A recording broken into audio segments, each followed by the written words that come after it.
আমি অকল এটা সমষ্টিৰ কাৰণে আশাবাদী নহয়।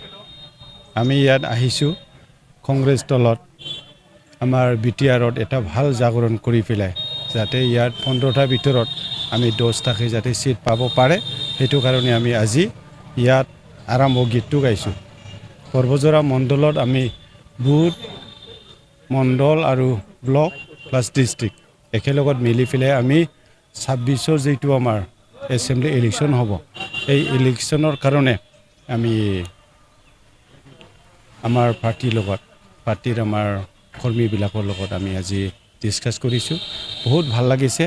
ইয়াতে সৰ্বজোৰা হিচাপত আজিৰ দিনত যিটো পৰিৱেশ আছে এই পৰিৱেশটোত আমাৰ কংগ্ৰেছ দলে 100% জিকিব আৰু অকল সৰ্বজোৰা বুলি নহয় আৰু বেলেগ দলত আমি কেনেকৈ জিকাই লৈ যাব পাৰোঁ সেইটো কাৰণে আমি আজি ইয়াত মিটিংটো আৰম্ভ কৰিছে। যুঁজটো তেনেকুৱা নাথাকে। আমি আজি কংগ্ৰেছ হিচাপত নিজকে মজবুত কৰি পেলাই আমাৰ এগেইনষ্টত যি দল আহে ইহঁতক হেৰাই দিব পাৰা আমি নিজৰ ওপৰতে বা নিজৰ ভিতৰতে আমি ক্ষমতাটো কৰাৰ কাৰণে আমি আজি কাম কৰি আছোঁ। আৰু ক'ব গ'লে আমাৰ বিটিআৰ অঞ্চলত আমাৰ কংগ্ৰেছৰ এইবাৰ যিটো যুঁজ হ'ব 100% বিজেপিৰ লগত নহ'ব। ইয়াতে বহুত কথা আছে। তো কথাৰ মাজৰে আজি আমাৰ বিটিআৰবাসী বা পাব্লিকবিলাকৰ মনত এটা প্ৰভাৱ পৰিছিলে যে আমি লোকেল দলত ছাপোৰ্ট কৰিব লাগে। আমাক লোকেল দলহে চায়, নেশ্যনেল দলে আমাক নাচায়। তো তেনেকুৱা ধৰণৰ বহুত প্ৰপাগেণ্ডা আমাৰ বিটিআৰবাসীবিলাকৰ মাজৰে সোমাই গৈছিলে, আমাৰ ব্ৰেইনত সোমাই গৈছিল।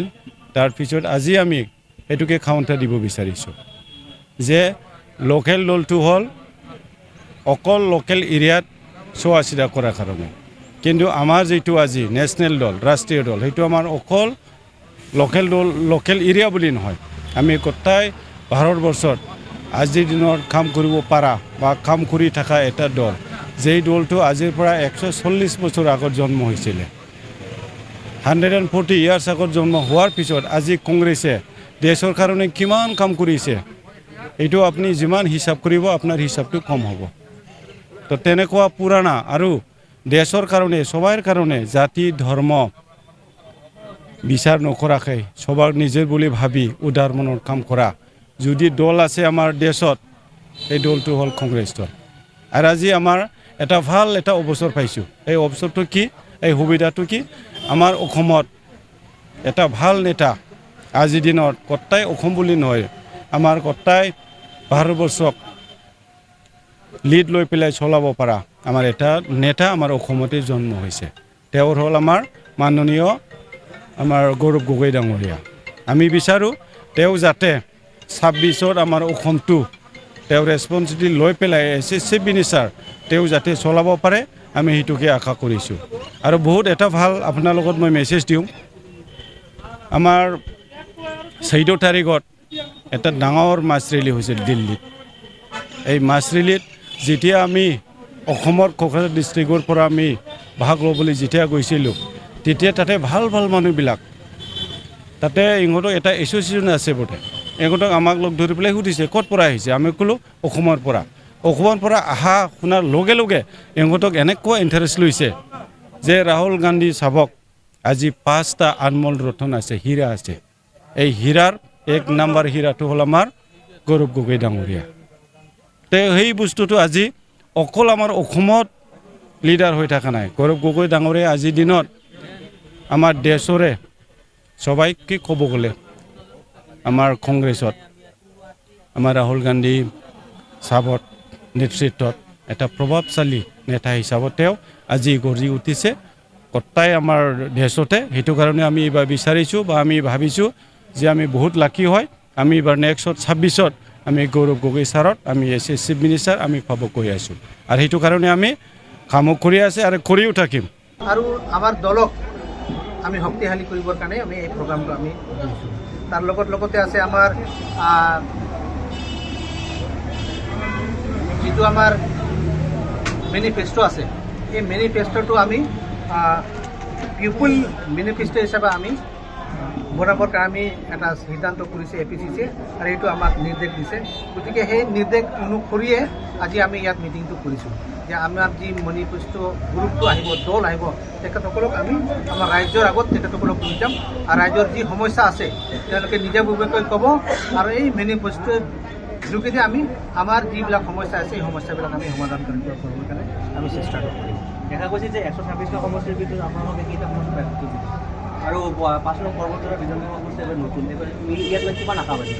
এইবাৰ আমি পৰ্বতজোৰা বিধানসভা সমষ্টিক আমি বহুত আশা কৰিছোঁ, কাৰণ ইয়াতে আমি প্ৰথমতে অকল মাইনৰিটি মানুহৰ কথা আমি ভাবিছিলোঁ, কিন্তু এতিয়াত আমি দেখিছোঁ ইয়াত আজি আমি ট্ৰাইবেল মানুহ ইয়াতে যোগদান কৰিছে আমাৰ কংগ্ৰেছ দলত।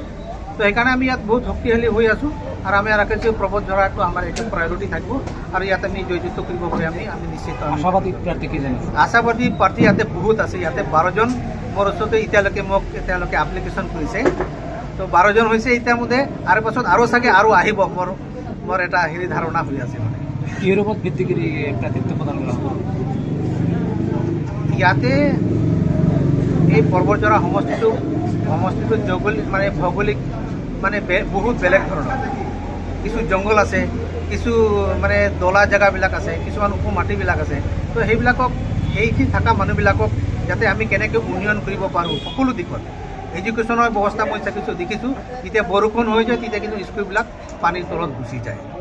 তো বিশেষ এনেকুৱা আছে যেনেকুৱা আৰু মেডিকেলৰ কথা আছে, হেল্থৰ কথা আছে, এইবিলাকত যেতিয়া বৰষুণ হয় সেইবোৰত সেই হেল্থ চেণ্টাৰবিলাক পানীৰ তলত গুচি যায়। তো এইবিলাক কাম কৰিবৰ কাৰণে আমি বিশেষ প্ৰয়োজন দিম, ইয়াতে প্ৰৱধান দিম, যাতে ইয়াতে মানুহবিলাক এই বৰষুণৰ সময়তে যাতে এইবিলাক সুবিধাৰ পৰা যাতে তেওঁলোকে বঞ্চিত হ'ব নোৱাৰে। মই পোনপ্ৰথমতে মই সাংবাদিক বন্ধুসকলক ধন্যবাদ জনাইছোঁ। আজি আমাৰ কোকৰাঝাৰ জিলা কংগ্ৰেছৰ উদ্যোগত আমাৰ মণ্ডল আৰু বুথ পৰ্যালোচনা আছিলে, সভা আছিলে। এই সভাখন আজি সমাপ্ত হ'ল। আমি পৰ্বতজোৰাৰ সাধাৰণ সম্পাদক হিচাপে আছোঁ ব্লক কংগ্ৰেছ কমিটিৰ। মই এইবাৰ পৰ্বতজোৰা 5 নং পৰ্বতজোৰাৰ পৰা আশাবাদী হিচাপে মই আছোঁ আৰু দলে যদি মোক প্ৰাৰ্থিত্ব দিয়ে মই দলৰ হৈ কাম কৰিম আৰু ৰাইজৰ হকে, ৰাইজৰ মতে, ৰাইজৰ আলোচনা মতে, ৰাইজৰ হাতে সিদ্ধান্ত লৈ ৰাইজৰ মত বিনিময় কৰি আমি এই পৰ্বতজোৰাবাসীৰ উন্নয়নমূলক কাম কাজ যিবোৰ আছে, শিক্ষা কৰি আদি কৰি ৰাস্তা ঘাট, এইবিলাক আমি উন্নয়নমূলক আমি কাম কৰিম বুলি আশাবাদী।